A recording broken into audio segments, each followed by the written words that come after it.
धुळे सुरत महामार्गावरील कोंडाईबारी घाटात संध्याकाळच्या सुमारास भीषण अपघात घडला। दैवेल ऊन विसरवाडीच्या दिशेने येणारा कंटेनर क्रमांक HR 38 AC 3645 अचानक ब्रेक निकामी झाल्याने रस्त्याच्या कडेला असलेल्या खड्ड्यात पलटी झाला।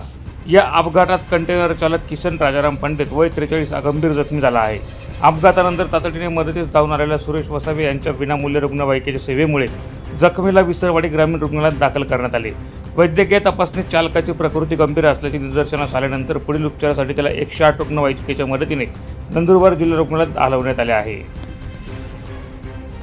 प्रतिनिधी प्रवीण चव्हाण, माझा महाराष्ट्र न्यूज, नंदुरबार।